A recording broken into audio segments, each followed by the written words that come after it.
primaries in 5 states last night, producing some interesting outcomes. In Maine, voters refused to delay ranked choice voting, the controversial system used there. Voters in November will get to rank candidates in order of preference instead of just choosing one. Plus, a bit of an upset in South Carolina, where incumbent Congressman Mark Sanford lost his primary hours after President Trump tweeted support for his GOP challenger, Katie Arrington. Josh Holmes, is a former chief of staff to Mitch McConnell, and Adrienne Elrod is former director of strategic communications for Hillary Clinton. Good to have you both here. Thanks, Josh, tell me a little bit about what you think of this, though. All of that news is happening, and this poll out today from Suffolk University in the Ohio Senate race with Sherrod Brown, the incumbent senator, at 53.4%. Jim Renacci, the challenger, he's a House member right now, only at 36.6%.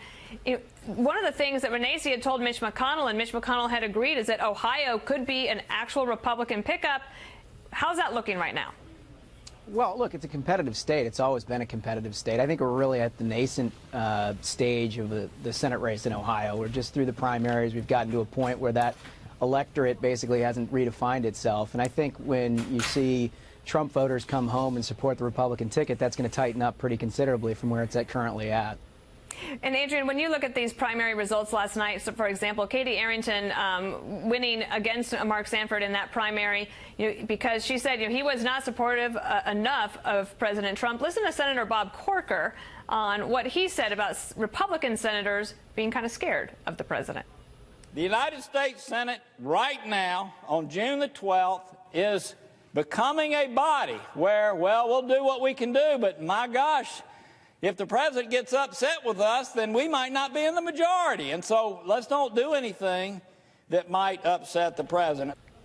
Adrienne, I feel like this is somewhat similar to if you go back to 2010 and thinking about Democrats who were wary of, upsetting the popular president at that time, Barack Obama. Yeah, well, I think what you're also seeing here is that there's simply not room for moderate Republicans in the Republican Party. I mean, look at Mark Sanford last night in South Carolina, somebody who has been, who has governed moderately, but has also spoken out against President Trump. You are seeing more moderate Republicans who are losing their primaries to very conservative Republicans who Trump endorses. It's not always happening, but it's been happening quite a bit. So I think the Republican Party has a lot of soul searching to decide, are we going to be the party of Trump, or are we going to actually be able to govern moderately and represent moderate Republicans? Josh, I mean, you think that this is a no-brainer, right? The president is super popular with the Republican Party, so this is the way it's going to be. And could you also say that, moderate Democrats are kind of an endangered species as well? Yeah, well, look, Mark Sanford's no moderate, right? I mean, he's an extremely conservative congressman. He was an extremely conservative governor from South Carolina. I think the problem is that voters just simply don't have any patience for those who make an anti-Trump sort of their identity. They want Republicans to pick up their lunch pail and go to work and try to get this agenda done. Of course, Sanford spent an inordinate amount of time criticizing the president, and I just don't think that voters have any patience for that at this point.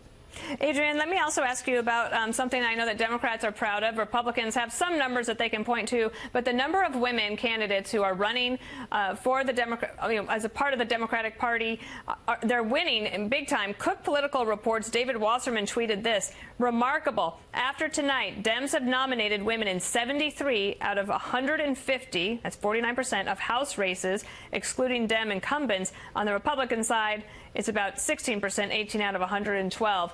You're thinking, I mean, I'm assuming I can imagine why you think this is happening. Do you think that those women will then ultimately win in the general election as well?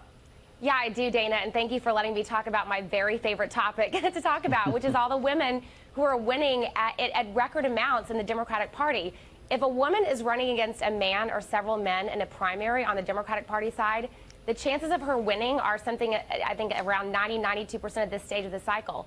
Emily's List, for example, one of the primary organizations that helps recruit women to run for higher office, 36,000 women have contacted Emily's List this cycle with interest in running for office, compared to, I think, something like 950 in 2016. So it just shows that women are fired up. They want to take back their country. They realize the only way that we can really have an impact is to get involved. And a lot of them are getting involved by running for Congress or running for any office. And it's really making a huge difference. Josh, the Republican Party has actually, I had Steve Stivers on. He's the NRCC chairman this year. They do have better numbers than they've had in the past. Your thoughts? Well, look, I can name 2 more women candidates that are going to be winning in 2018. If you look at Arizona with Martha McSally, a great candidate for Senate down there, she's definitely going to win, and Marsha Blackburn in Tennessee. So, I agree with Adrienne. It's going to be a great year for women.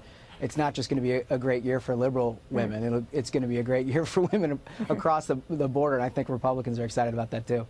Let me ask you one last question. I'll just give you a chance each. Paul Ryan announced that next week there's going to be votes on 2 immigration bills dealing with DACA, the Dreamers, and border security. And this is McClatchy is reporting that President Trump is looking to erect tent cities at military bases in 3 Texas cities to house unaccompanied children separated from their parents as they attempt to cross the border illegally. And Josh, I bring that up because I do think that because that issue is getting a lot of attention, people feel very strongly about it, and there's points on both sides. But is that going to fuel a lot more interest in these immigration bills next week?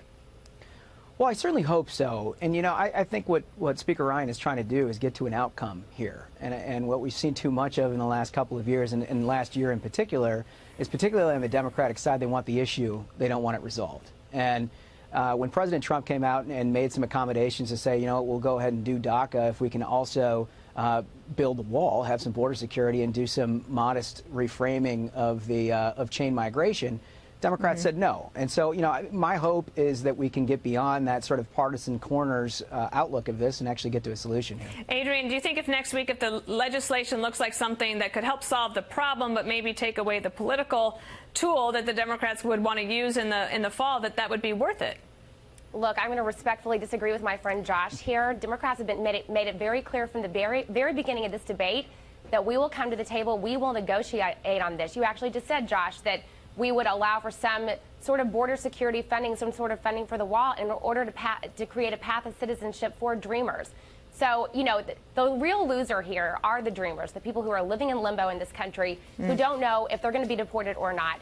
I do hope that Democrats and Republicans can come together and find a solution, but Democrats have made it very clear all along that we're willing to play ball. We want to find a solution to this issue. Let's just forget Democrats shut down the government over this issue back in February, though. So, That's true. Well, they're going to have a chance to get a compromise. They're going to have a chance to vote on it next week in the House, but then we're going to have you come back, Josh, and tell us about what Mitch McConnell plans to do with that in the Senate, which might be nothing. All right. Josh Holmes and Adrienne Elrod, thank you for being here. Thank you.